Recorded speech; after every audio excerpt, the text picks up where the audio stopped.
This is Creepy and Geeky.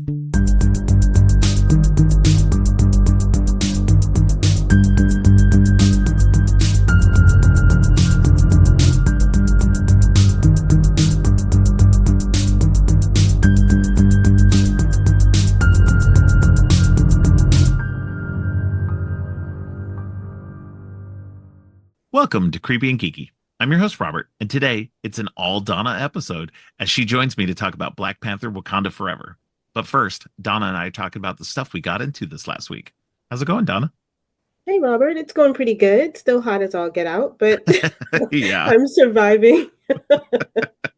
I mean, I'm staying indoors. That's the best that any of us can Yes. do at this point. Yeah.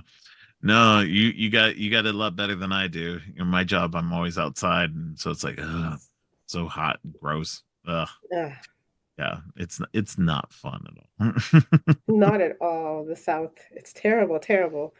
Um, but even though it's hot, I am so ready to hear what you have brought because I'm hoping that you saw the movie that everybody is clamoring about lately. I might have.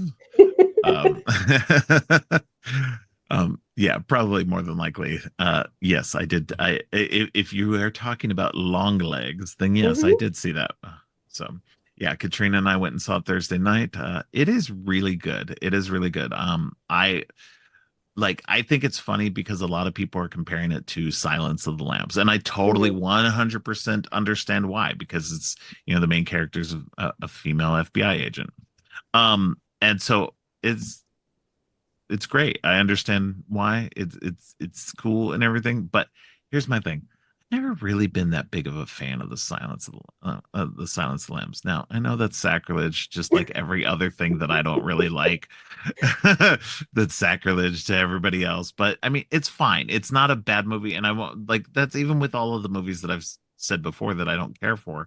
I don't think any of them are necessarily bad movies, and I don't Hmm. think Silence of the Lambs is a bad movie, but I do like Long Legs probably more because there's some stuff going on in this that is very creepy and weird. And I dig it a lot more in this one. Plus, I've never been that big of a Jodie Foster fan. Hmm. I can take her in some things, but most of the time I'm just like, not my cup of tea. Micah Monroe, on the other hand, I think she's doing a fantastic job in this, and I've liked her in everything I've seen her in. Well, I'm glad to hear it was good. I mean, I know it was going to be good, and Yeah, I've heard a little bit of column A and column B from folks. yeah. Some people are just like, "Oh my God, it was so amazing," and there were so many inventive things. And then I hear some people say it was good. So I always kind of want to know what you think about it, and I'm glad that you said that it is Yeah. definitely worth a watch. Oh, it's 100% definitely worth a watch. I mean, I think that regardless, I mean, I think you have to like want to see this kind of stuff in general, but I think if you're interested in it, then you should definitely go check it out because it's a lot of it's I wouldn't say it's a lot of fun. It's a very good movie. It's creepy as all get out, and like everybody's doing a great job. Michael Monroe, Nicolas Cage, Alicia Witt, who's in it, also is doing a fantastic job. So good, and like everybody's doing so good in this movie. Um, and yeah, it's definitely worth it. Well, I was Um, glad that I'm glad that we that you got to see it. What was Katrina's thought on it? oh, she liked it too. She liked it. She didn't. We haven't really talked about it too much, but she enjoyed it quite a bit as well. That pretty much all I got out of her at this point. But not that she's like holding back or anything like that. She's just one of those people who like she likes to sit with it a little bit Yeah, more. So yeah, I can um understand that. I mean, yeah. the viral marketing for it was really great. Oh, really Got good. everybody kind Yeah. of hyped up for it. So, it's definitely what I want to go see. I'm just trying to coordinate my son's days off so that we can Yeah. go. Because it is funny, my oldest and my youngest, they're my moviegoers, so they can never sync up. But whenever that does happen, I definitely will go, and then I can fully talk to you about it once I see Yeah. it. Definitely. That'd be very cool. All right. Well, what did you bring me today? So, something small, but something I'm really looking forward to, which is the Hitcher 4K and Mm, Blu-ray that's coming from Second Sight in September. yeah. And I cannot wait to have this because I don't own a physical copy of this movie, and I don't know why. Um, Is it even available in the States? I think that's I been have the no problem is that idea. it's been they've been trying to make and I could be wrong. I thought that it wasn't available here in the I States. mean, you're probably right So, because I would think I would have owned a copy if I was able to get it. This was a film that terrified me growing up, and it's especially when you start driving and you have your own yeah. license and you know not to pick up hitchhikers, but obviously nothing this crazy is going to happen to you, but you never know. Yeah. So it's definitely a film that I cannot wait to purchase and have it because I don't think I've watched it in forever and I'm really excited. So that was just my first little blurb. I just want to throw that out in Yeah. case anyone pre-order it or you might want to get on that. Yeah, yeah, no, it's available on DVD, but nothing high def. So, um, not in the States anyway. There's an Umbrella Entertainment version that's available on Blu-ray, but this will be the first time it looks like it'll be available on 4K, which is great. And Second Sight does a really good job. I have They several of really their do. 4Ks, so yeah, it's really cool. All right. Yeah, definitely looking forward to that. I finally watched May the Devil Take You, based on your recommendation off of your podcast episode that you had talked about it. Hmm. And I liked it. I didn't love it. I think it's one of those ones that I'm gonna have to rewatch down the road sometime. There's definitely I could definitely tell heavily influenced by Evil Dead, Hmm. which was great to see. I love anytime anybody references Evil Dead. But I don't know, like maybe the cultural stuff just didn't connect with me. I did I there were times where I didn't get bored, but I got distracted. So it didn't really engage me enough that I could constantly watch it. You know what I mean? Right. Um, so, but I mean, there's definitely some good material in here. I think that just there were points where, it, like I said, it didn't drag or anything, but it just maybe some editing would have made it a little bit quicker for me. I think that was all it was. Yeah, I think the Um, pacing was a little yeah, too laggy in some spots. yeah, Um, but that may be how they like to do the pacing in their yeah, movies. I don't know. I enjoyed it. I like the inventive things that they did, yeah. especially with the kills and I with like the people being creature possessed. design, the makeup effects and stuff Yes. like that was really good. I like the really big, tall, like creature at one point. I was like, oh, that's actually creepy. Yeah. Yeah.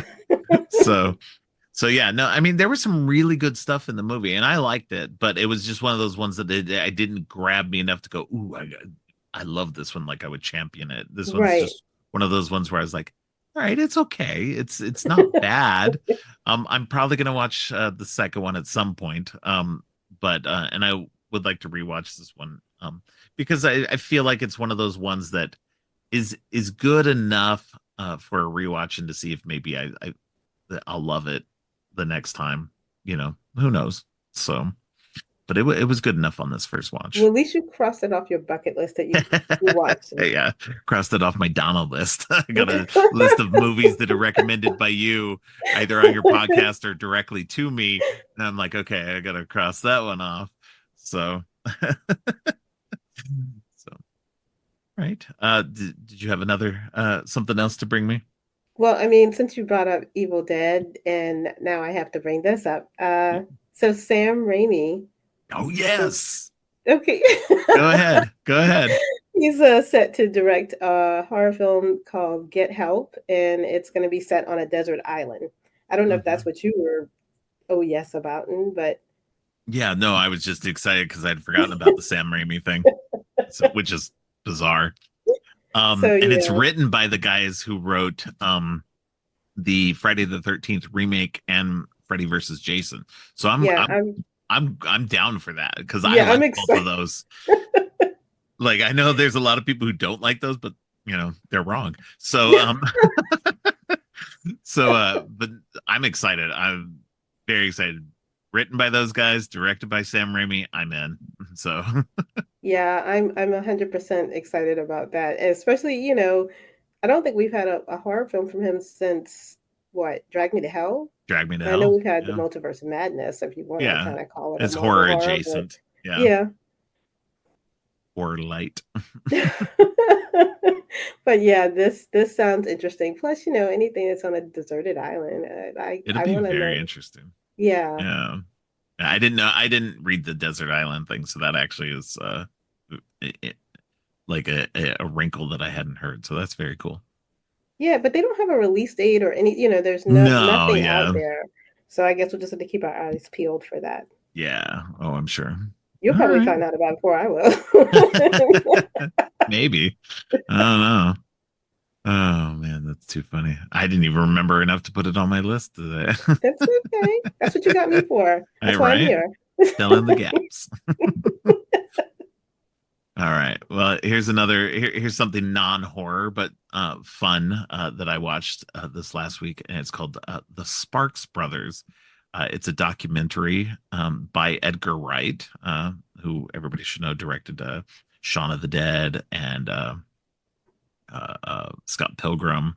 Now, is it about Uh, the musical group that Sparks? it is about the musical group I love Sparks. them. So I had never heard of them before. I had never heard their music before.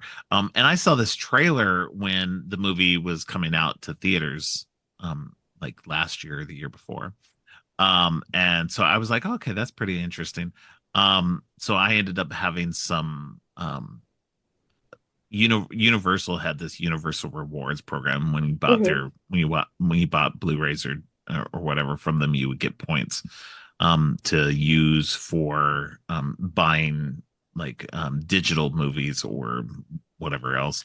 Um, and so occasionally I do that, but they're winding down their service. It's about to close down, so I had to use up my points, and so I was like, most of the movies that they had available sucked. But I got the Sparks Brothers because I was like, okay, this is one Edgar Wright movie I don't have because I love Edgar Wright Hmm. stuff.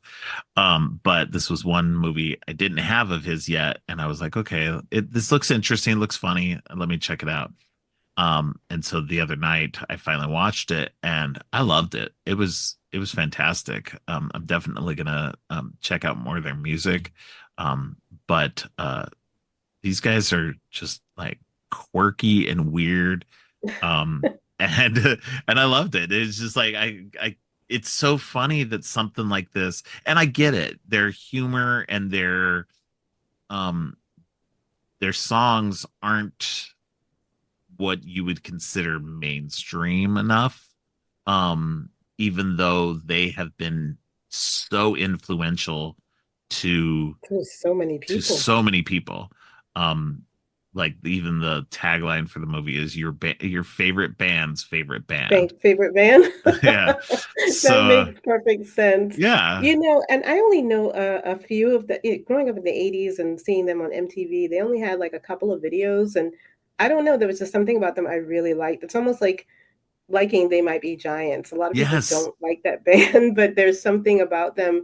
They just kind of did their own thing and they did it well. I mean, Yeah. really And they might well. be giants. They might be giants seems like they were like the most heavily influenced by Sparks because of their sound and the weirdness that they do. Yep. And then, because there's other people who've been influenced by them and have incorporated sounds um and stuff that they didn't steal anything, but just that general sound and attitude and stuff. But like nobody seems as directly as They Might Be Giants, which isn't even mentioned or anything in the movie at all. It's so funny. Like They Might Be Giants is not mentioned once.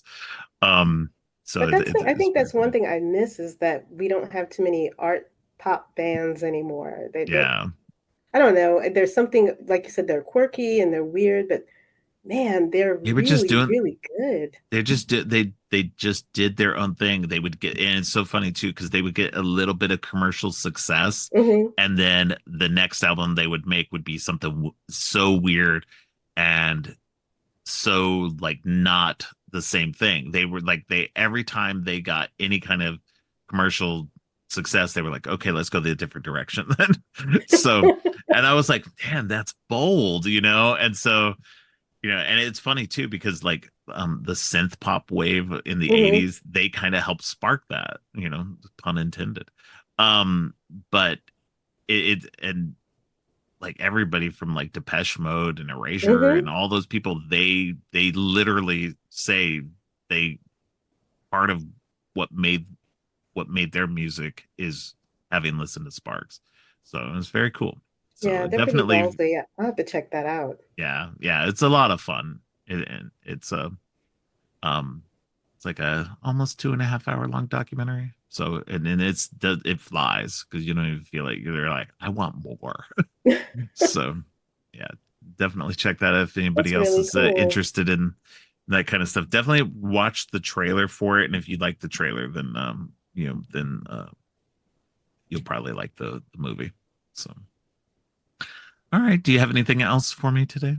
I only have one more, which was I'm pretty sure you already know about this one. Melissa Barrera in a horror romance called Your Monster. Not heard of that. Not heard of that. Okay, Oh, so this is coming out in October of this year, hopefully. And it's about a woman who gets all at once a cancer diagnosis. She has a breakup, and she finds a monster living in her closet who just happens to be possibly her next love. oh, Sounds okay, hilarious, like a yeah, horror Beauty and the Beast. I think that's what right. they tagged it as, but I'm interested in that. I'm interested in anything that she's in, but it just sounds quirky enough that damn it, it might work. No, that's cool. I'm glad to see her taking random chances like that. So that's cool. Yeah, and it's nice Oh, to see that she's still, staying close to the horror genre because that's a yes, really good genre for her. yeah, no, definitely. Cool. All right. Well, I have a few more things. I have a couple of trailers that dropped this week that were Ooh, interesting. Yeah. There's one called Mother's Instinct. And that one is with Anne Hathaway and Jessica Chastain. And it's got some very interesting Hitchcock vibes. oh Looks like wow. it's set during the 60s. Um, and I don't want to give too much away. Definitely go check out the trailer. Um, but yeah, there's definitely some big. I mean, it even says something about being a like one of the reviewers or whatever says something about it being a Hitchcock esque type of thing. So which is very cool. So it looks interesting. Definitely on my radar now. I I'll kind of probably remember check it that. out. It's just the one where they're neighbors and that Yes, something happens to one of their kids. one of Yeah. their children. Yep. That's about as far as I want to go Yep. with that. I did see Yes. that one. Yeah. Yeah. Yeah. It looks good. It looks really good. It looks very interesting, and you can't tell what's going on, who's who, it's like, oh man, this is very um twisty, it looks like. So Hmm. yeah. All right. I also it just released yesterday, but the Captain America Brave New World trailer I have not dropped. watched that yet. How Oh, was that? so good. You need to watch it. Harrison Ford replaces William Hurt in the role of Thunderbolt Ross. Hmm. And so that's interesting. I'm always game for Harrison Ford anyway. Um, so much so that I named my son after him. Um, so we uh but yeah, there's a lot going on in it. It's exciting. Giancarlo Esposito's in it. Um, you see him a couple of times pop up in the trailer.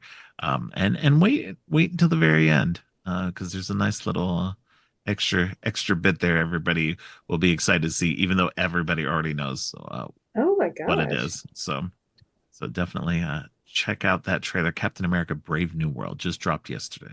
Well, Yeah, I'm gonna go watch that yesterday when as we're we're done. recording it. So Friday, last week Friday. So the last thing I have is not a movie or anything related. It's music related again. I have recently gotten into, and recently meaning yesterday, I'd been hearing about this artist, Chapel Rowan, and she's been kind of getting bigger and bigger lately. And I'd been hearing a few people online talking about her. Then my daughter uh, played a couple of her songs on our way to the movies the other night. And I was like, okay, this is pretty good. So last night I was listening to it while I was doing my deliveries, and she's got some good music. Very, very kind of this weird mix between like Katy Perry and Florence and the Machine. It sounds weird, but it works. And it works for me because that's, two artists that I like. At least I like Right. her early Katy Perry.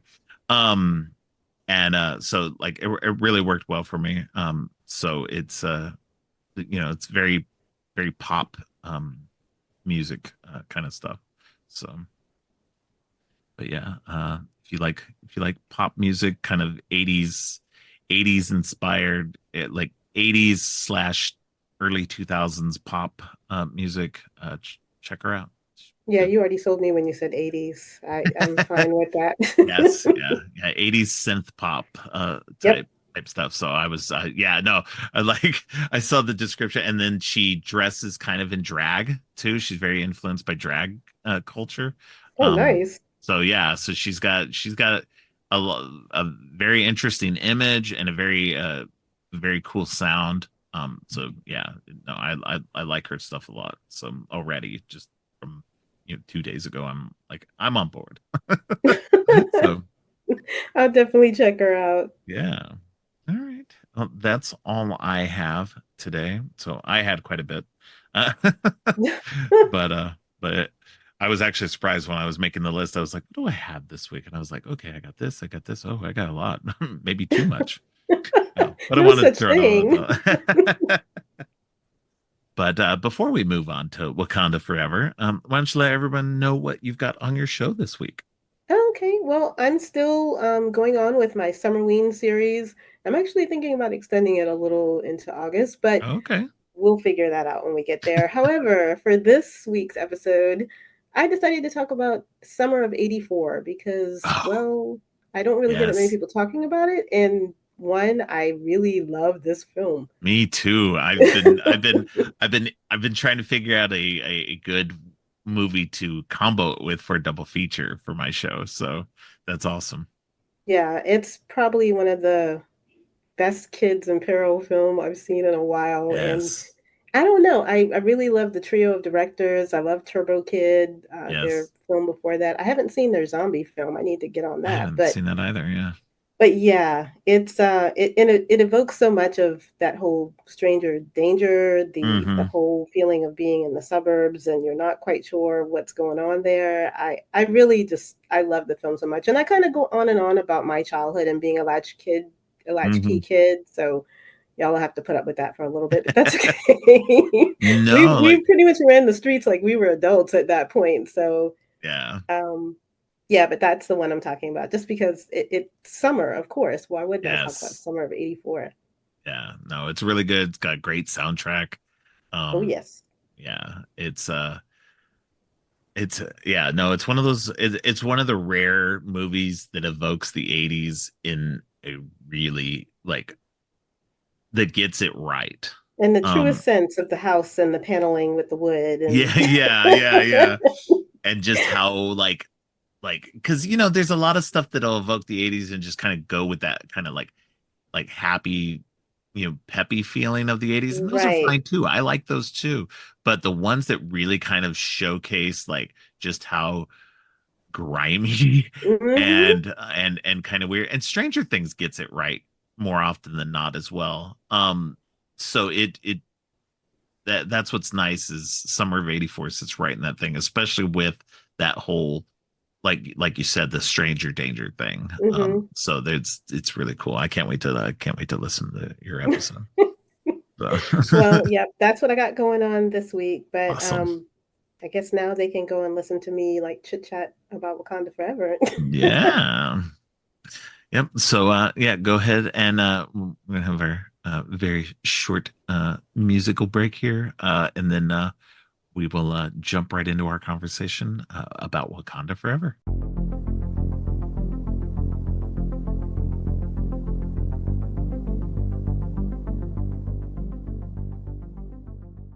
On today's episode, Donna is back again to talk about Black Panther Wakanda Forever, the final film in the MCU Phase Four.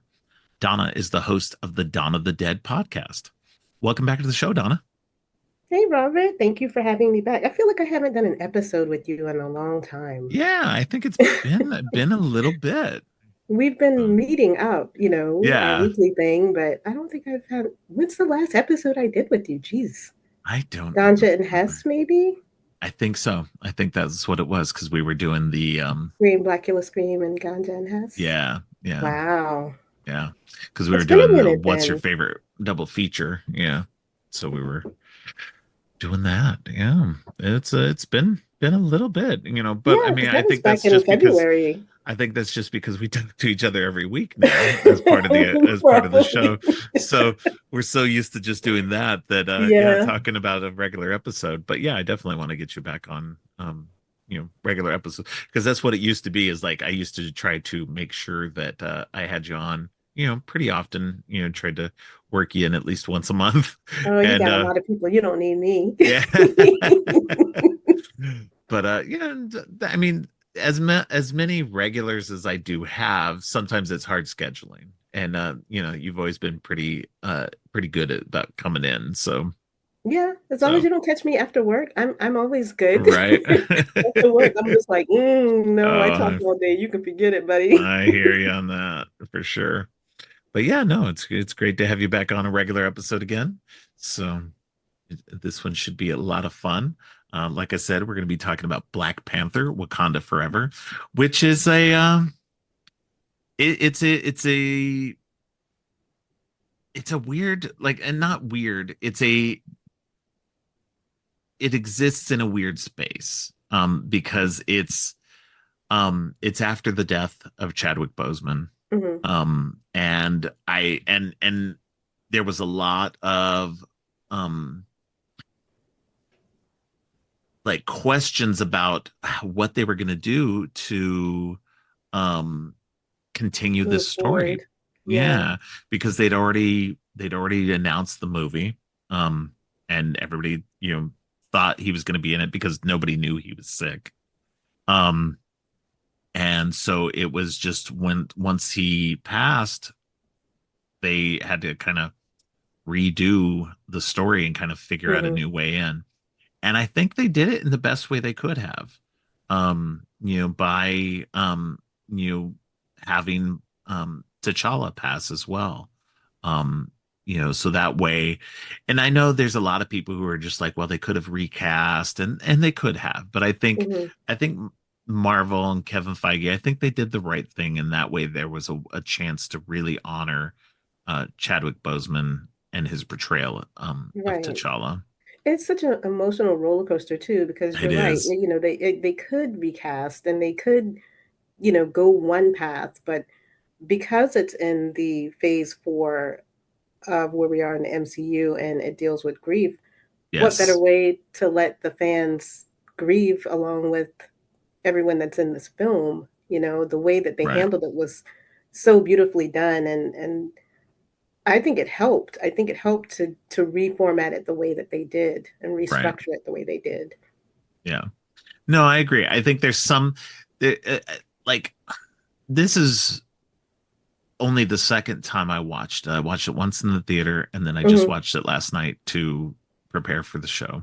Same. And and I don't think it's as like it works more often than not, but there are definitely parts that I noticed this time that don't work quite as well. Um, and we'll get into that. But I mean, overall, it works really, really well. Hmm. Um, and there's a lot to really love about this movie. Um, but Chadwick Boseman's absence is very much felt throughout this Right. movie. Not just in terms of the story, but just his presence. Like Hmm. just the amount of gravitas and presence that he had with this character and with this world, you feel it missing in every ounce of it. It's like every scene, it just you just miss it. Yeah, And and so it I think it speaks to volumes with the acting because you can feel that they miss it too. I mean, every step of the way in this movie, especially with Shuri, the pain of the heartbreak, it's cathartic and it was handled well, I thought, just yeah, communicating how everybody felt, how these characters felt, and how these actors were probably feeling. And right. I agree with you. He definitely was missed. I mean, Yeah, he was just such a light, you know. And I know right. people say that, and it's cliche to say when people die, but he really was. He He brought was, yeah, a huge point of focus for this franchise, at least right. for these films. And um, it was a little heartbreaking, especially the opening of this, Yeah, to see it and to see them going through the funeral procession and seeing that Marvel logo with no music and all of those pictures of his face. yeah, And I can tell you, I'm not one to bawl at movies, but I definitely was teared up at the yeah, intro to this because it was just so heavy. yeah. Um, and we all felt like you know, I'm going to say this, just not negating anybody else, but as Black people, No, we felt like we lost a family member because he was a shining prince on and off screen. So it was right, very hard to go through that blow that we were dealt. You know, right. it's dealing with all of that. Um, Well, I and feel like that's I'm talking way too much. Go ahead. no, and like no, but that's the thing too. Black Panther, the first Black Panther movie was monumental. Yes, It is a black led movie like in every in every sense. way. Like the crew was mostly black, the cast was mostly black. The costume Um designer won an yeah, Oscar. everything. It's just, Yeah. yeah, So everything so for and it made so much money too. So it was this monumental achievement um to blackness. yeah. And I love that, you know, and they didn't shy away from any of that at all. They didn't try to whiten any of it up, at least not Nope. that I could tell. No. And that's the thing. And that's what I love about it is that and then what they did with the second movie is that they doubled down on all of that. Yeah. They did not skimp back, they did not scale back at all. Um and they very much, you know, made it this commentary as and this is what's interesting about the first movie is all about, well, Wakanda has been, you know, is it right that Wakanda's been not helping people and has been hiding themselves away from the world? And then when you come into the second movie, well, yeah, they actually have had a right to do this. There's a reason because it's proven in those first few moments, like, you know, after the credits, that uh you know that people have been trying to get this vibranium and stuff. Yeah, it's like And the rest of so the world assumes that because T'Challa is no more and Black Panther is no more, that, oh, they're easy pickings. No, they're not. yeah, They're absolutely not. yeah. And not only that, but they feel like every like the white Eurocentric, you know, Western society feels like they're entitled to their resources. And you know, and that's how it's always been, you know, it's colonization and all of this. And to have Wakanda like fight back against it and go, no, you're not taking our stuff. We opened ourselves up to you and you are, you know, showing us exactly the reason why we shouldn't have in the first place. um and so it's very much a very great commentary about that, I and mean, I it love is, it for that. especially when you look at it, at least from my viewpoint, when I looked at it, the whole movie, we're pitting people of color against each other, but really we Hmm. should be putting them together against the colonizers who are trying to take all of the resources that they Well, have. but that and that is Namor's stance. You know, Namor is like, look, you know, I don't want people to be like the surface world has hurt us way too much, and you know, aren't going to take it anymore. And and it's a you this is again one of the, and that's what's fun, that's what's interesting about both of Mhm. these Black Panther movies, is that they put their villains, who the villains are Aren't going about really it in the, villains. well, they are, because they're going about it in the wrong ways in a lot of way, but you feel that at least their arguments are, you can sympathize with their arguments. I You feel may like not. everybody that's an antagonistic person, there's a motive behind it, like you're saying. Right, it's not So, just to be evil, and that's the right. thing. So, there's reasonings behind their motivations. And largely it's, at least in this movie, it's about protection. Namor, and we're going to get into this more, but Namor just really wants to protect his own people, and keep the surface world away. Um, and it gets tied into Wakanda and everything else. And it's just it's I don't know, it's a very interesting, I want to say it's a fun movie, but like that's not, it's not fun. It's not like a fun movie in the traditional sense of like tons of cool fun action, everything's, Right.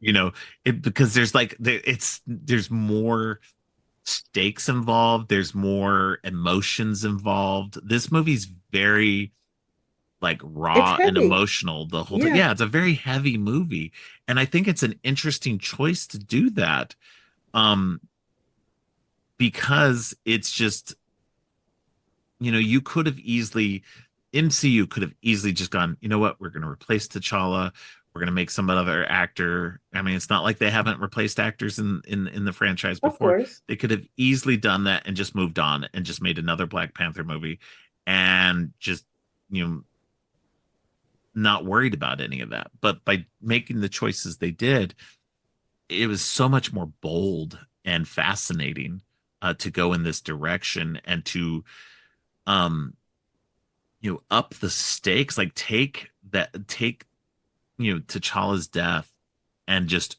make it even worse in a lot of ways, because it's just like, and that's what's crazy, is just like, we're already feeling the emotional like downer that is his death, and then you just get, you know You kind of hammered by it. pummeled with a lot of extra stuff on top of compounding on top Yeah, of the grief. Now we have to worry about a sort of kind of threat and also other people coming in trying to take what we already have. So right.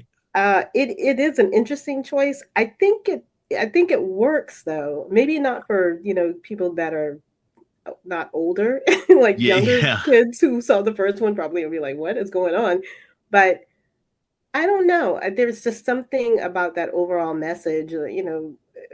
Black and brown people, or just people in general, we're always warring with each other when we really should be warring with the yeah. people who are keeping us oppressed and not each other who are Oh already yeah, fending for as much as we can.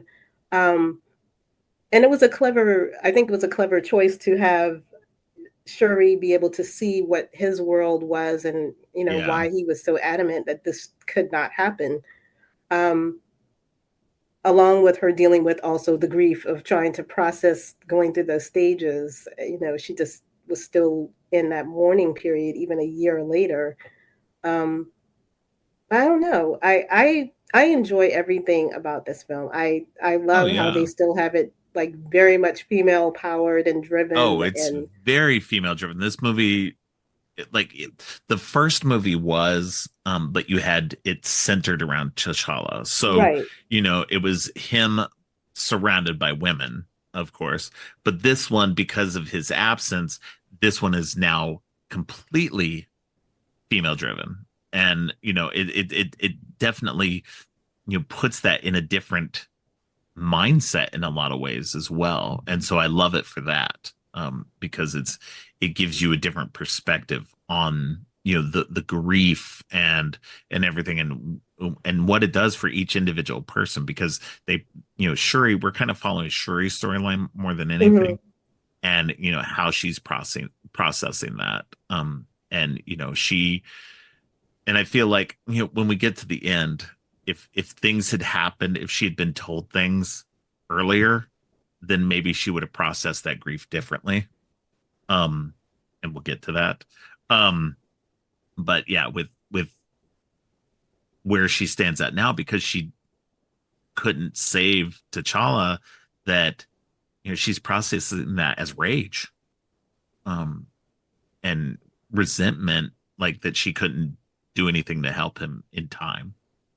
Um, and so, and I get Which that. is so interesting that you said, she processed that and rage because you are I mean, everybody agrees differently, and Yeah, the fact that during the process where she does take the herb, and of course the person she sees is Killmonger, yeah, I I was so elated to see that, and I also was sad because I was like, oh my God, this is the person that is going to be counseling her in this moment. right, This person that was just filled with a lot of anger. But then you remember Eric wasn't bad. He was just disappointed, let down, not guided like he should have been. And right, I think that was exactly what she needed to see in that moment, to know that yes, I do have the strength and the stamina to do what I need to do, but that's not who I am at heart. That's not the person that I am. right. I think that's the that it's a very interesting point, and I really want to get into that in a bit about how that changes for her. Um, but but it is interesting to because you do have Killmonger who was driven by that rage of being left on his own, especially by people he was supposed to have family. They were Right. supposed to be his family, and all he felt was that resentment and that rage at being left alone and being and um being let down by them. And so it's and it's not the same thing for Shuri because her family's there. She's just so heartbroken over over T'Challa's death because they were so close, and it just hurts her so much. She just doesn't know how to process it Right. in a better way. Um, and so it's I think, and that's what's fascinating about this phase of the MCU. We are dealing with so many issues of grief and loss. And loss. Oh my God. And that's the biggest thing. It's loss throughout this entire thing because of not only because for a lot of people they lost so many people during that 5 year gap, and that Hmm. sure a lot of people were able to come back, but there were still a lot of people who did die and who or maybe they were the ones who blipped in the And then instance when of they came somebody back, their they came loved back one and was somebody gone. was gone, like in the Right. instance of Monica. Rambo. Yeah. Yeah. And so it's just there's so many instances of these of of just loss and grief and processing. And I think that that's one of those things where when you look back on this phase, I think a lot of people are going to come to a better appreciation for it. That they right now people have just been like, oh my gosh, everything hasn't been great. Every movie has sucked because there was no focus. And I'm like, there was a focus. You just weren't ready to Paying see it yet. attention, and it's not your time to fully realize what this means and how this is Right. looking. And I'm not Um, saying that the MC that they've been doing great. Like there's been some missteps here and there, and they could have had a little bit more focus, or maybe like some, maybe thrown an Avengers movie in there just to kind of like, you know, keep some kind of focus. But at the mhm. same time, I feel like they did what they could, and they were really trying to process through these stories, this loss and this grief, and in the way that they could. Um, and I think that by and large they did a good job. I mean, I think it works because Yeah, even if you don't see it as a fan at this moment, like you said, it's going to take you a moment to look back and be like, yeah, these films were really really good. These were maybe not what I needed at the time, but it might come during a time in your life that you might identify with that. And I think it's also helpful for younger viewers to see people going through these stages of grief. right.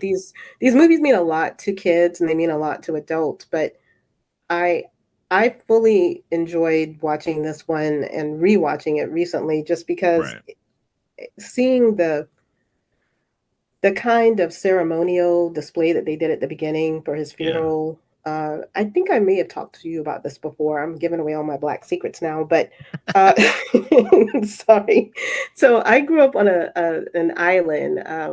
It's the Sea Island, and there's a gullah tradition, and so in the instance of T'Challa's funeral procession, everybody's wearing white. You know, typically people Right. wear black at funerals, but African cultures, not all of them, most of them, they wear white, or the grandkids wear white because it's supposed to be a celebration. It's not supposed to be you fearing death. You're accepting that they've transitioned and moved on elsewhere, and we're supposed Right. to celebrate that part of their life, not mourn it in a sad, oh my gosh, I can't stop crying way. It's more Right. like we're sending you home and you get to be with the ancestors, and that's a fun Right. thing to think about while we're putting you in the ground.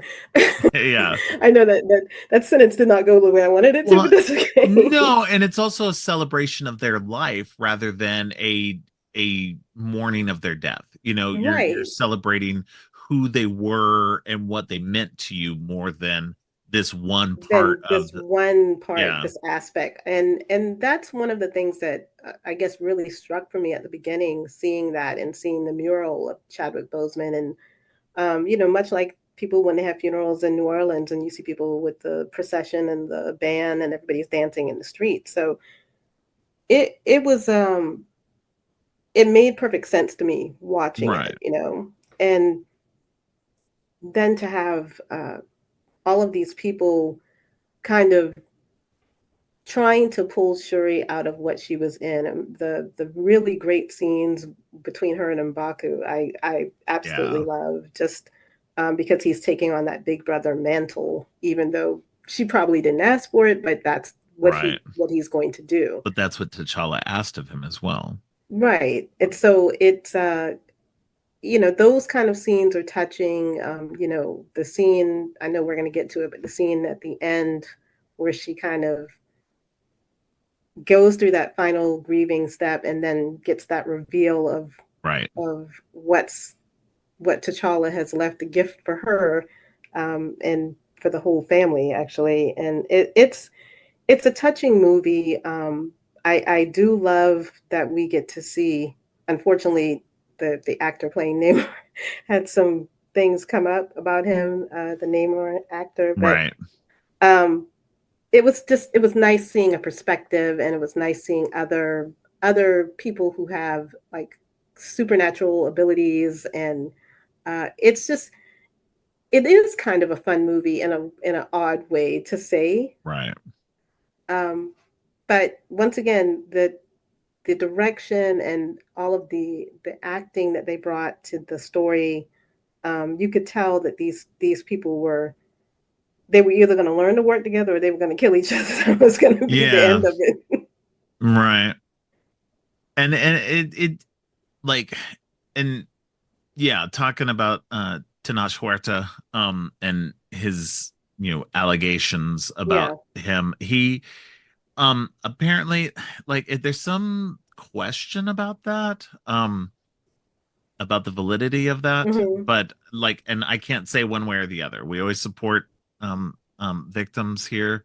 That I just want to say that 100%. So I don't know, based on, what I read briefly about it, was that he had assault allegations brought up about him. And so you know, who knows? Um, like I said, we always believe victims here. But which is unfortunate. Like it's just, you have somebody who was really good in the role. Um, but I think that's a role that could, as good as he was, I think he could easily be recast if need be. Oh, Um, absolutely. and then we also had all the information about Letitia Wright during COVID, Oh, yeah. while they were making this movie, that she was refusing to do vaccines and such. And um that was frustrating as well to hear about, because one you know, whatever you believe in terms of COVID and vaccines and everything else, um, it safety comes first, in my Yeah. opinion. And it's just, it's I fully believe in the vaccines. And I've had it and multiple of the boosters already, and then I got COVID. And I just basically had a small cold from it. So I believe the vaccines help a lot more than they hurt. And whatever your arguments may be for it, I just, I don't know. I just felt like there was no room for that when you're on a set and everybody Hmm. else is doing it, and there's rules and restrictions and everything else.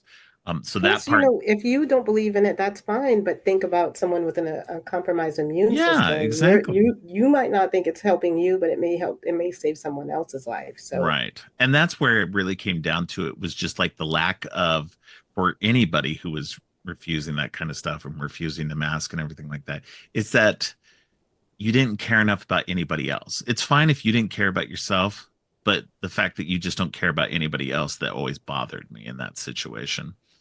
Because it just took simple things. If we'd all masked up to begin with and all sheltered in home for like 3 weeks, none of us would have had to worry about yeah, this in the first place. But people couldn't do that. So it's fine. We're here. COVID's now a part of our daily life. yeah. Unfortunately, Unfortunately.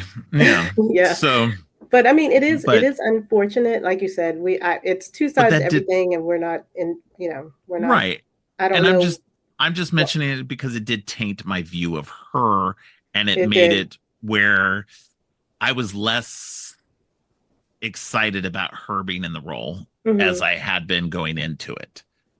Because when the possibility of her becoming Black Panther happened, I was like, okay, this is really cool. This is it's a great passing of the torch. It happened in the comic books as well. Shuri became a Black Panther for a while. Um, but then once all that happened, it really kind of tainted my view of her as an actress and being in that role. Um, and even to this day, when watching it, that was still in the back of my mind. And it's hard to like kind of divorce myself of that.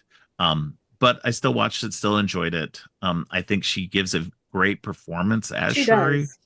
does. You feel her rage and her sadness. Um, she does a very good. She's a good actress, and that's ultimately where it comes down to. It is that despite everything else, she's still a good actress, and I think she does a great job in the role. Um, and I don't necessarily know if I'd like to see her continue in the role. But I think that, if they were to pass it on to somebody else, pass on the mantle to somebody else, I think that would, it not just to get it away from her, but more Hmm. about that. I just don't think that her as Black Panther works as much as, like, I feel like she's better as just Shuri, um, as the as the tech person that she was. She feels more compelling that way, um, than being the straight up superhero type person. Plus, I Um, think from the first one too, she gave us more of our lighter moments, and yeah, she wasn't able to give us any. I mean, we did get a couple of her, but it was more everybody else around her giving us the yeah, lighter moments because she needed to get through that whole grief stage. But yeah. how did we not talk about Riri? How did we? Oh no, we're getting back to her. We're getting back to her. We're gonna talk about. We had so many people we got to talk about in this. But I do want to talk about Tenoch Huerta also being Namor and everything like that. This is a different version of the character than we've gotten in the comic books. The comic books is very like white and comes from it like it rolls over Atlantis and stuff like that. Very similar to Aquaman in a lot of ways. Right. Their origins are very similar. Human mother, well, in this version, it's human mother, Atlantean father, whereas in the Aquaman, it's human father. But it's it's different. Um, so I love that they went in this direction though. For me, going with this Mesoamerican, like Mayan Hmm. culture aspect was That was so cool. cool and Yep. fascinating. It like it. gave it a much more unique aspect than just doing it the more traditional, you know, Namor way. And I love that they actually figured out like a way to make his name mean something cool too, like without Yeah, that love. was cool. Yeah, That like was making him extremely cool. Namor. Yeah. And it flowed so naturally. Yes. It didn't seem like it was a forced origin story or a forced story. Um, Oh, it really, there was just something about that whole mythos. I was just like, can we have more of this, please? right? I want to know more about this. Um, and of course now, and we have the knowledge now that they're looking for vibranium outside of Wakanda, Yeah. and that there's a whole underwater trove of it. It's like Yeah. that was In mind blowing to Telocan. me. Yeah. Yeah. Just I don't know. There was so much like, especially about like just the Telocan and and Namor and stuff like that. That just was like it was so much cooler than they could. I like once I saw that aspect of it, I was just like, this is so much cooler than they could have done. Yeah. Like if they'd done it straight from the comic books, this just gave it an extra layer of cool. I mean, That everything about it, even the his warriors, that when like mm-hmm. we first get introduced to them and they're, having the siren call, luring these Oh, people I to love their that. death off of the Yeah. ship. I was like, holy shit, this is like the baddest thing I've ever You're seen. This is right. like wild. And I love it too because in the comic books, Atlanteans are, always they have blue skin, and so Hmm. they explain that in a cool way that because they're on land and stuff like that, their skin is less oxygenated, Oxygen, and right? so that's why their skin turns blue. Um, and I was just like, man, this is so fascinating. I love how they figured out how to make things work so well to give us those comic book things, Hmm. but to also make it unique on its own and give us a new way. And I'm like, I want like rarely do I like it when they make things from Deviate. the show in or from the movies and they bring them into the comic books because like they've made like because Hawkeye doesn't wear his like cool costume uh in the movies, they since have kind of like simplified his costume in the comic books Hmm. too. Like, and so I'm like, okay, that's lame. Like keep it separate. But in this instance, I would love to see them bring in that Mesoamerican version into Namor's like storyline, but they're not going to because it's not how it's been. And so, Right. but I just love that so much that I'm just like, yeah, let's bring that in. Yeah, let's hold Um, that in. yeah, but yeah, no. So I love that part of it. And I loved the performance was great by him. I love that they didn't like skimp out and not put on his little ankle wings. Oh, I Um love that. I was just like that was one of the things I was afraid of. I was just like, oh man, tell me they're not going to get rid of the ankle wings. That's one of the best things. Um but yeah, no, it's great. It's there's so much about this character and about this the world that they did so well. And I'm surprised. I mean, it's a long movie. It's like 2 hours, like what, 2 hours Two and hours and four 43 to five minutes or minutes? something. Yeah. Yeah. And so it's a long movie and they fit a lot into it. Because like you said, we've got the Namor stuff. We've got everything going on with Shuri and trying to, because, in the last movie, Killmonger destroyed all the heart-shaped herbs. Right. And so during the course of this, she's trying to recreate the heart-shaped herb so that in the beginning it's to save T'Challa. T'Challa. But then after that, it's to have it so that they can have a new Black Panther. Um, and so we've got that going on.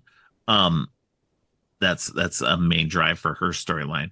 But like you said, we also have Riri Williams because, as you mentioned, we have that vibranium seeking machine, and we find out that Riri was the creator of that, which is great. In keeping with her origins in the comic books, she's a genius, um, like unparalleled genius at a young age. Hmm.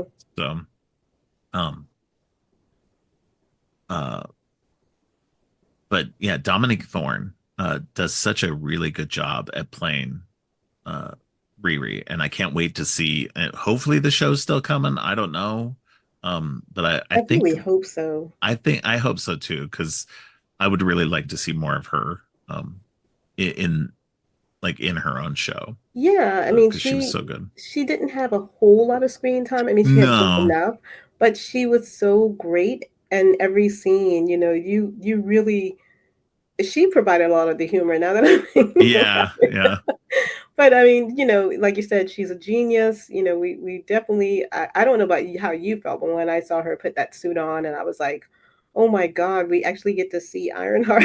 yeah, It was just it's one of those things.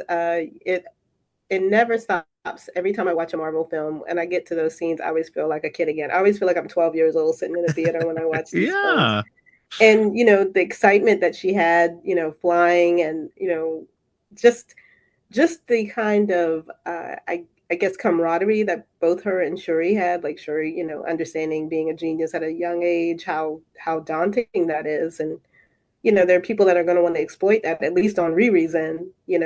She had Right, no idea that they were using that to look for vibranium. She just did it as a project, and that was it. right, yeah, and of course, as is known to happen in plenty of our history, is that that's what ends up happening, is that universities and such will take the Mm-hmm. discoveries of their students and sell them, Profit. to profit, you know, for their own goal, for their own gain.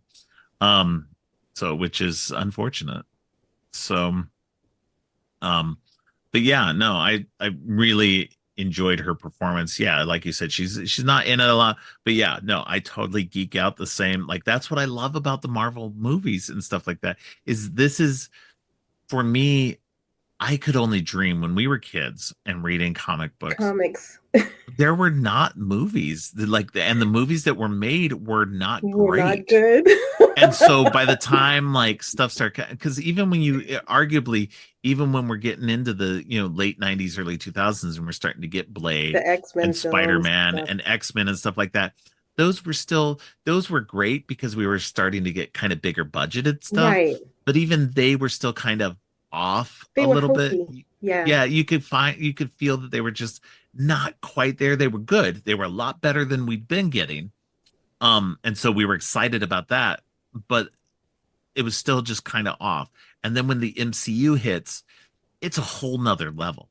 And not only that, but they were promising in that first Iron Man movie, they were promising an interconnected universe, that we now know they pulled off. Good or bad, there's people who can argue that, oh my God, I got to watch everything. Um, and I've said it many times on here. No, you don't. Just watch what No, you you want. don't. But I'm not going to get into it again. But I'm sure people are tired of hearing me.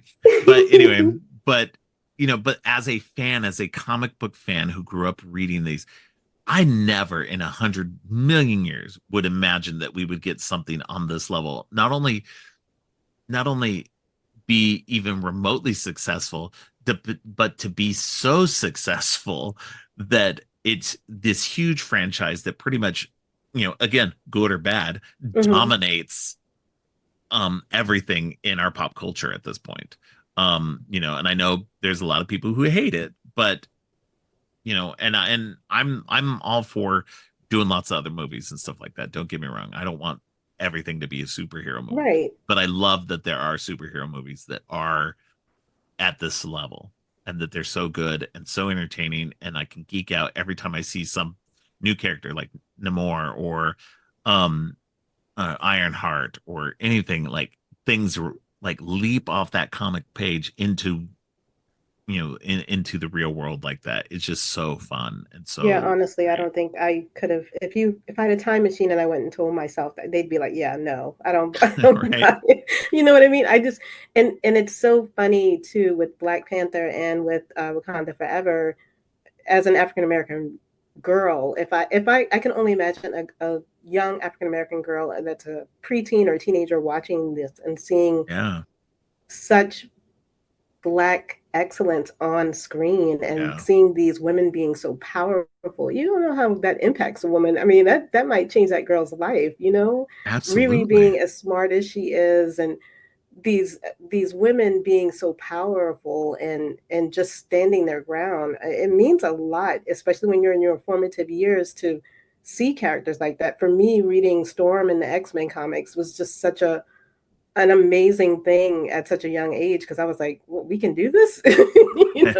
You're just like, what, this is really, we can do that. Obviously I'm not a mutant. I feel like I'm turning Right. into Storm because of the gray hair, but to see yourself represented on screen and in Yes. such a positive manner, and then also it enlightens other people who may not have that thought Yes. of, oh, black people can do this, or this is what Africa, everybody sees Africa, they just think it's people with flies on their face. That's not how it is in Africa. Yeah. They do have cities that are very prominent and wealthy, and it puts Yeah. a different spin on it. So that's one of the things I love about both of these films, is that we get to see everybody's capable, and you can learn from these people. You can see that there's more to them than just what you see on the surface, is basically Oh, what I'm trying to say. absolutely. No, and that's what I love about these movies too, is that it's giving representation in a way that few movies get to do, especially on this level.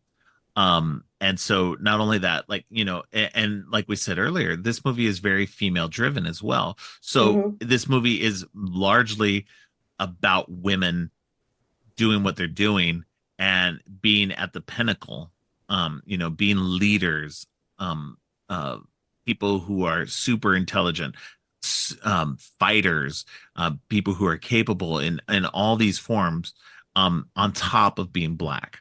And that representation means so much. And people who are like me, who are white, we already get so much representation in our media that you take it for granted.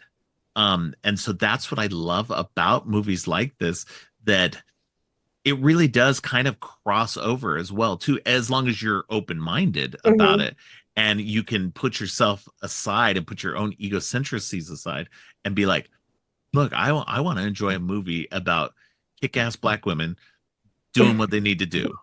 And it's like this, and like The Woman King, and stuff like that. Those are movies we need. We need stuff like this to show audiences, general audiences, that this stuff exists, but also to give that representation that's not normally done. And I Yeah, I mean, love there's that many about it. facets to all of these women, and they're vulnerable, and Yeah, they have heart, and yes, they're absolutely. they're powerful, but yeah, they have a lot going on. I mean, I love this film particularly because they had oh my gosh, I'm losing her name, Michaela Cole.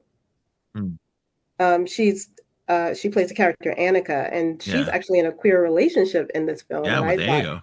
Yeah, they didn't shout it out, but you could tell. And I thought, oh my God, that is so progressive because, yeah, for most people, it'll just go over their heads. But, she's in a relationship with a woman, and nobody in Wakanda's batting an eye at it. I mean, they don't care. you're It's right. just, it is. Um, and just, I don't know, there's so much to love about this one. The first one is always going to probably be my favorite, but Yeah. as far as bookends, I kind of agree with you. I feel like, not that I want them to recast uh, another actor to be in that Black Panther role. I think Shuri was great in this role, especially when we Yes. needed her to be the defender.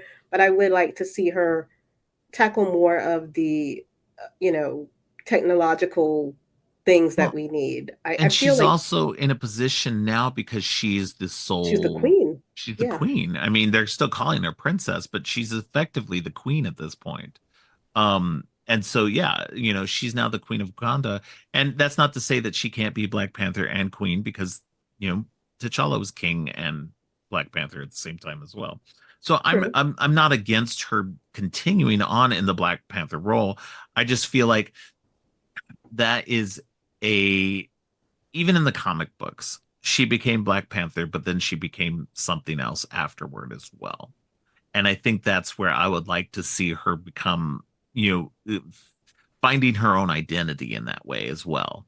Not continuing the Black Panther role just because that's what's assumed will happen. Yeah. There is supposed to be a Wakanda TV show. I'm not sure about the status on that. But it was going to be, I don't think it was going to be focused on Shuri or anything like that, but it was going to be focused more on the world of Wakanda. I would love Okay. that. I think that would be really So interesting to see. yeah. So I'm excited to hopefully see something in that, but I mean I don't know what's happening with that at this moment. And we Um talked about all of this stuff, and then I completely glossed over the fact that we lost the queen. Like you said, now she's we the did, queen. yeah. So not only is she still not still through the grieving process of her brother, and then she also And loses she her loses her mother. mother, yeah. It's like, oh my gosh, this can she not take any And more L's at this point? and She's violently at that too, because violently. Oh my she gosh. because that's part of the problem too, is that they get attacked by Namor and his people, and they he tells them, mourn your losses, but I'm coming back, and it's going to be even worse. And so, he specifically attacks her because, and killed her because she basically got Shuri and Riri away from him, and rather than siding with him against the surface world, Hmm. because that's what he wanted. And it's interesting. And Angela Bassett, I love that she gets more screen time in this because she didn't get Right. as much in the first movie. She got a few bits here and there, but I love that because Angela Bassett is a force of nature. She brings like such a Uh, sh Shakespearean oh, she's force when she's yeah, on screen. It's she's on such wonderful. another level too. You like I would not mess with Angela Bassett no matter who I was. Um, and I'm saying Angela Bassett, not any of the characters she No, plays. yeah, I not would any of not the mess with characters. her. That's like so. Have you seen? There was a thing where her son made some kind of joke, like Oh, some I kind of saw that. prank, Yeah, it and was like that some prank where they were was going around saying celebrities had died and they were yeah. filming their parents' reaction. And so he did that and she lost it. I was She like, lit into him so hard. I was like, why would you do that? Like, I, yeah, she black were my moms don't mom. play, dude. Yeah. She were my mom. I would not have done that. No. That was a And serious fail. yeah. And it's so funny too, because I like at that time it was like I never knew who she was married to at that point. And then I realized, oh, she's married to Courtney B. Vance. Yeah. So I was like, that's cool. I was Kudos to like, him. How did he yeah. snag her? Right. Although, he's a cool guy, so He's a I'm really good. good actor. Yeah, he's I'm really great. totally joking. Yeah. But he's she's so fantastic in this movie. She brings so much gravity to the role that I mean, she'd already brought to it before. But she gets so much more to do with it and gets to, make the character even more dynamic than she had. Um Oh my God, that scene so where she's reading Okoye the riot act about oh losing my Shuri. God. I Yeah. died. I was just like, Yeah. oh my God, give her all of the Oscars, just throw it at her. I think she was nominated again for it, Yeah, she was. but of course she didn't win, unfortunately. But it's she's just so good in this movie, and it is a very big loss for Shuri after having lost, because I mean within just a few years she's lost her father, her brother, and now her mother. Hmm. And it's just it's a lot, and to lose both her father and her mother violently, and then to lose her brother in a way that she just couldn't help Right. to save him in time, that that's just it's so much to put on a young girl's head. But yeah, no, Angela Bassett is just fantastic in this. And but we also need to talk about Winston Duke, of course, back as Oh, M'Baku. And again, in a to me feels like a more expanded role. I think that's what's interesting about this movie, is that everybody kind of gets a little bit more play, because whereas the first movie was largely about T'Challa and right. his journey, this movie is Hmm. about everybody else who we've seen and met before, and everybody else gets a little bit more story, a little bit more. They get a little bit more fleshed out, and we get to see Yeah, a little and bit it's more. still about how they are reacting Mm-hmm. to his passing and what's happening. And it's not just about him though. That's what I think is interesting is that everybody is trying to figure out how to get past it. Mm-hmm. And to where Wakanda goes from there. And so I like what they've done with everybody. M'Baku takes on a more big brother role Mm-hmm. to Shuri, and also takes a bigger role in terms of supporting Wakanda, whereas it felt like in the first movie the Jabari didn't do that. They were more outsiders, and in this movie they're more part of it. Right. They're on the They're council yeah, now, they're and on the council, yeah, yeah. and he gets to have his say and everything. So I love that the character got expanded, and I wonder if Chadwick Boseman had lived, how this movie would have been so different. Like I'm sure Namor would have been a part of it, but things would have been so much more different compared to what we got. Um, and Well, and more likely it would be a kind of a continuation of how it was in the first film, where they yeah, kind of are like side characters, but not really yeah, giving that much screen. I would like to think not, but right, um, even someone like Lapita, we yeah, didn't see her until well over an hour into the movie, mm-hmm, which was wild to me. yeah, Um, and she had removed herself. Nakia was not in Wakanda anymore. She was in right, Haiti, right? right. She was in Haiti, yeah, So that was interesting to see that, you know, uh, Ramona went there and stated, I thought you'd be at the funeral. And I thought, oh gosh, she wasn't at the funeral.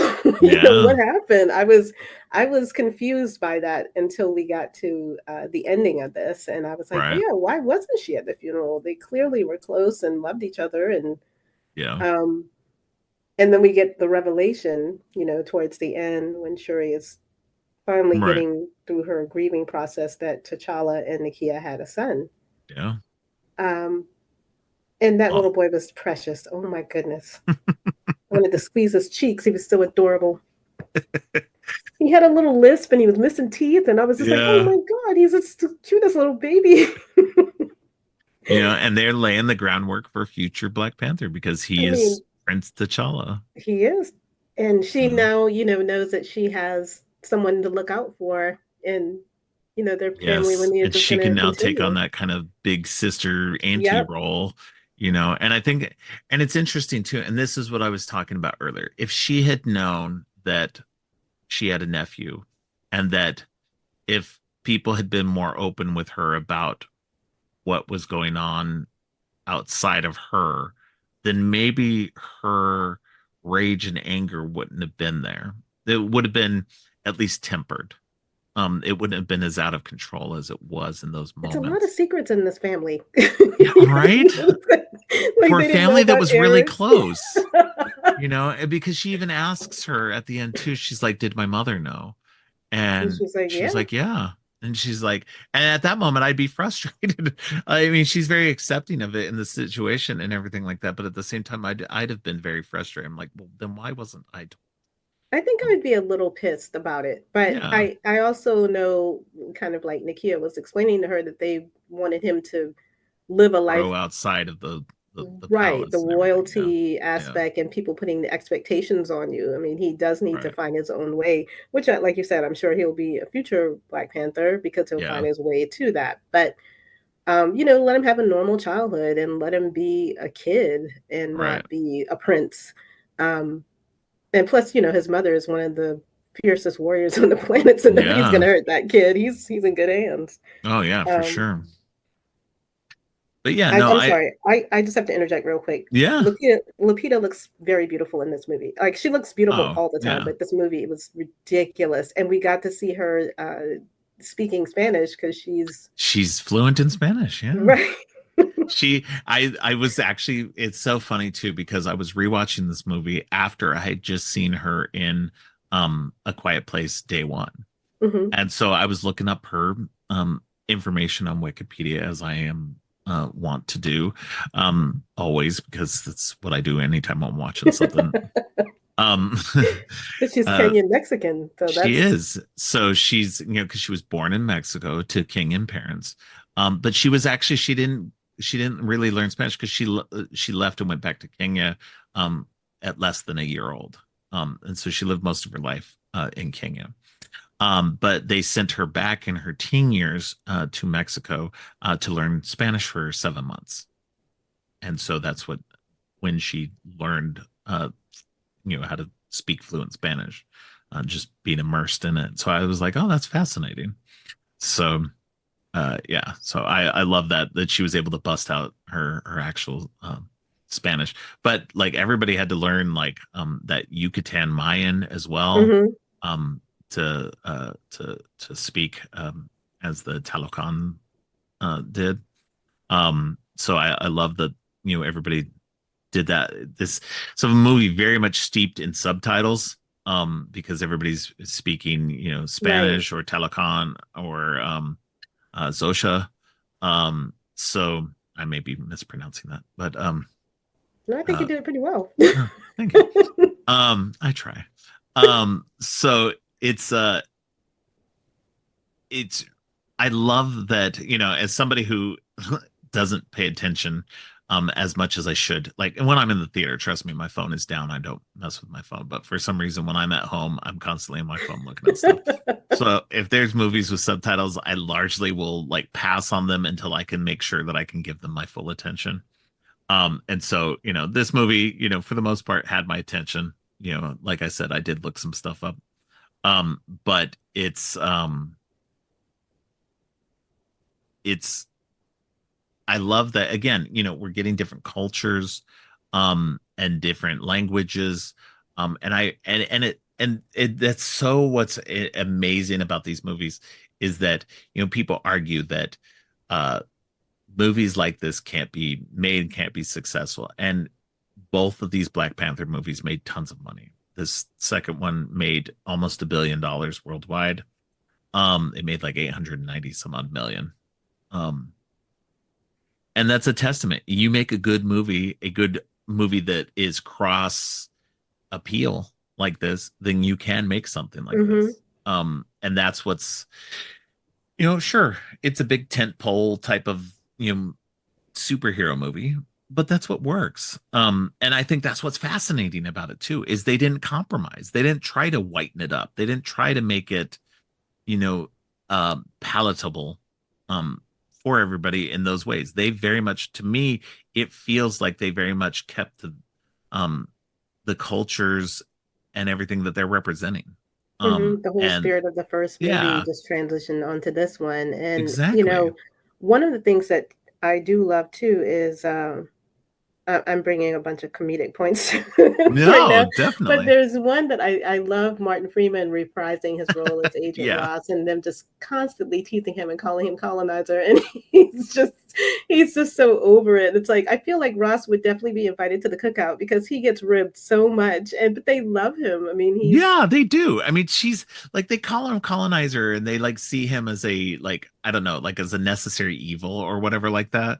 But they're still saving him at the end and they're still, it's when it comes down to it, he helped save Wakanda. hmm He was instrumental in that fight in the first one.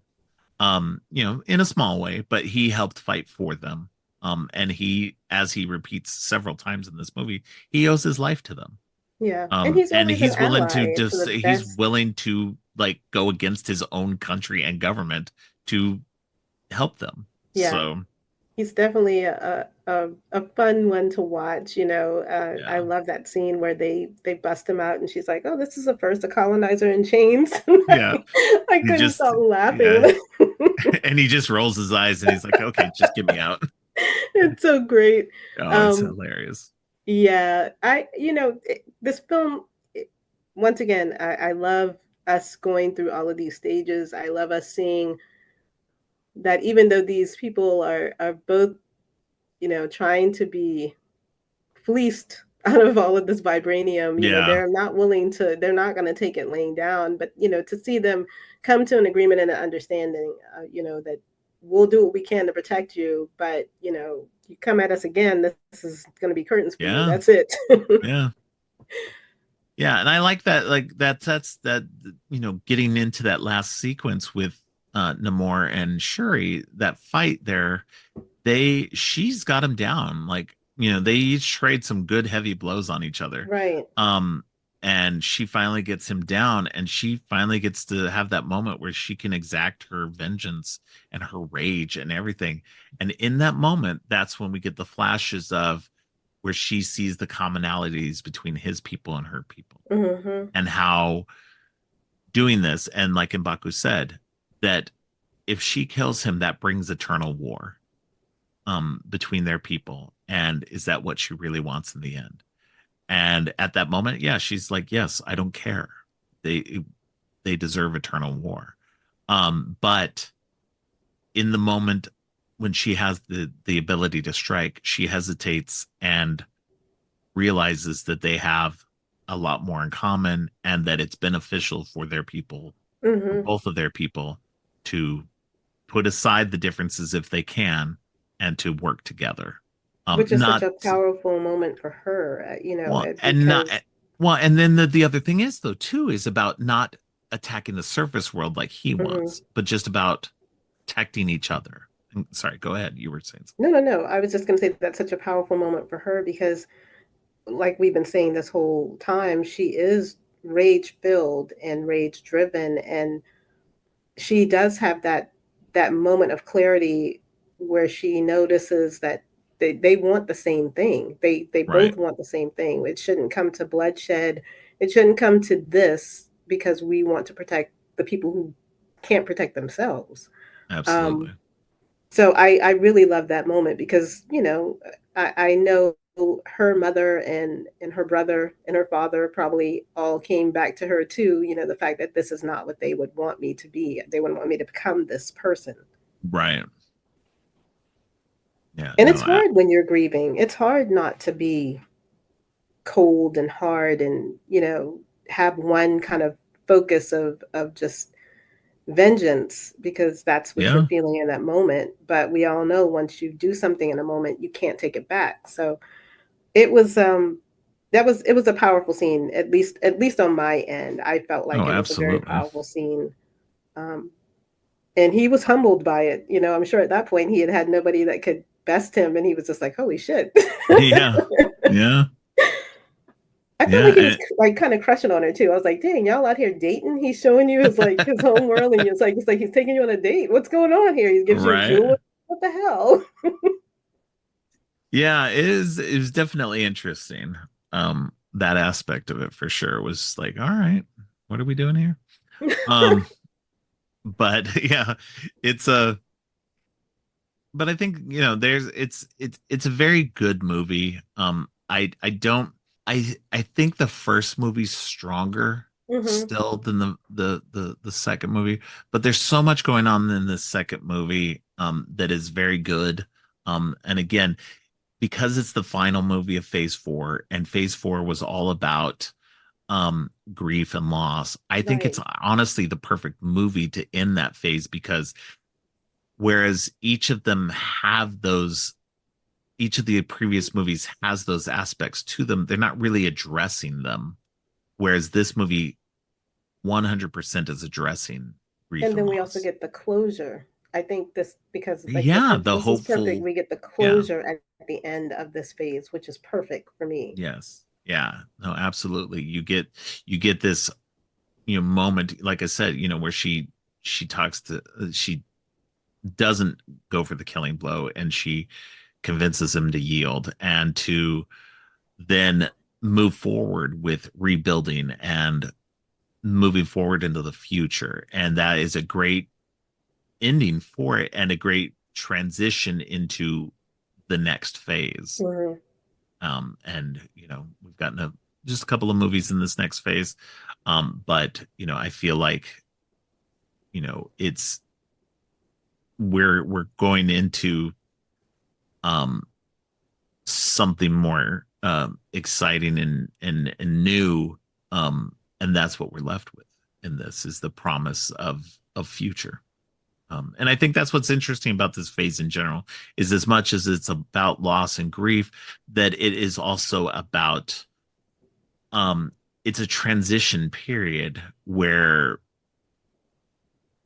it's transitioning into something new. And where it goes from here, we don't kind of know yet. And even us as an audience, we don't know yet.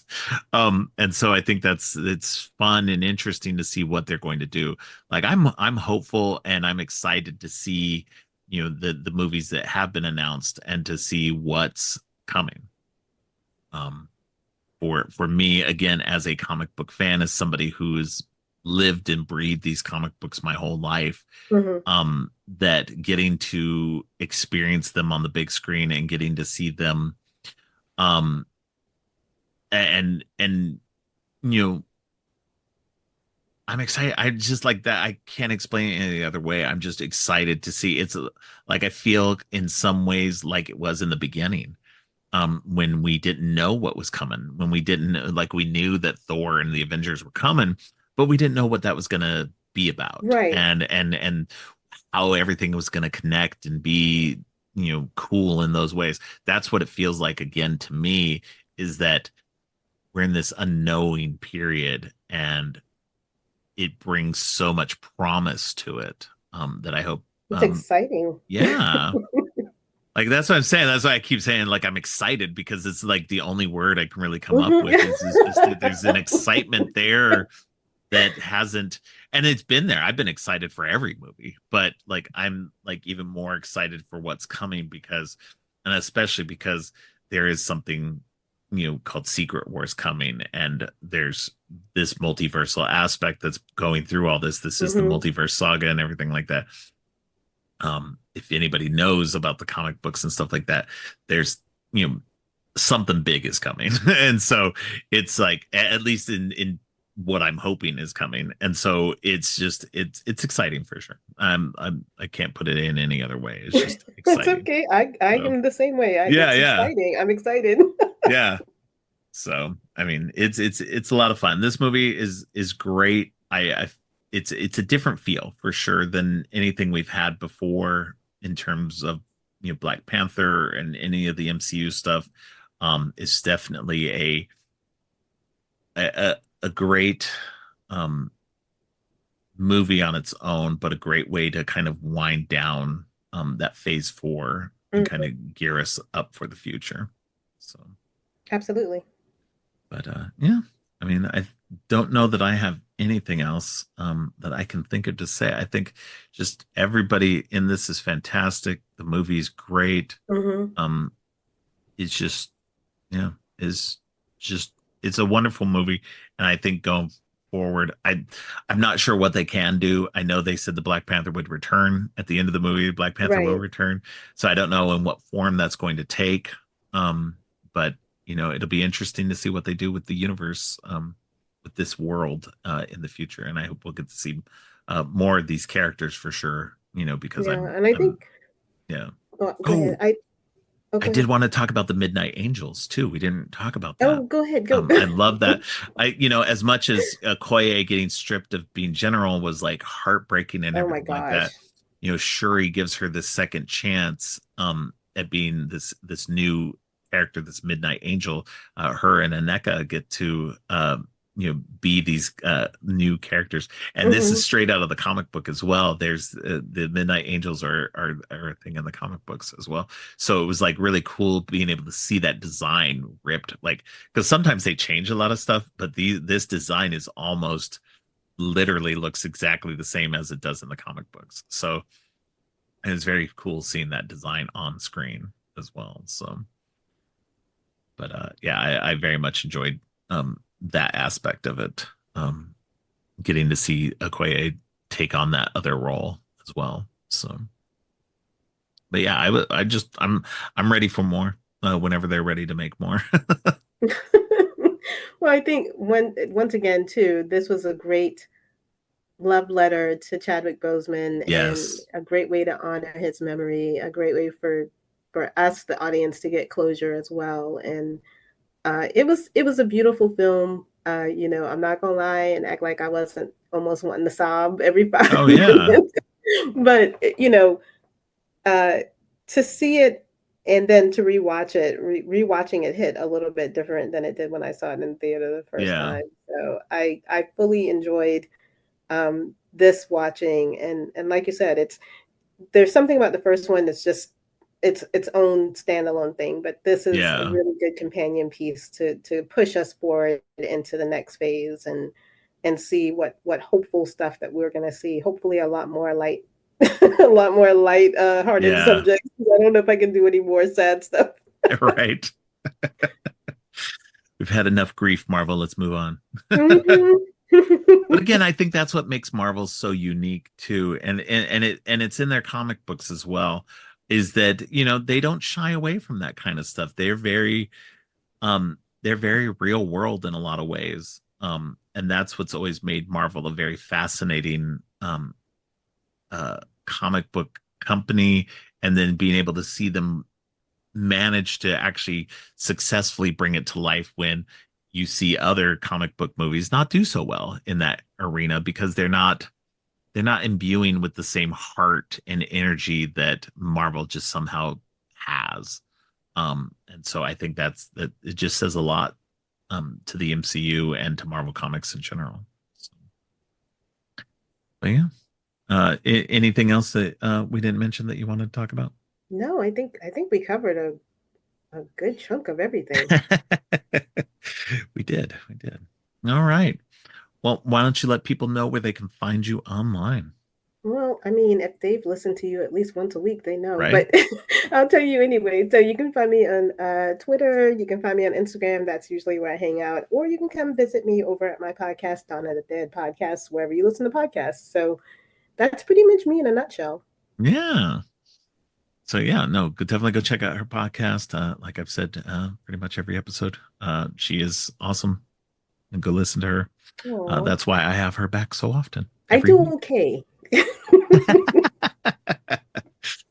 All right. Well, I appreciate you coming on, and we'll definitely get you on for a regular episode again, just like this, here soon enough, I'm sure. But Yeah, in the meantime, you'll be here every week at the beginning of every episode. So, absolutely.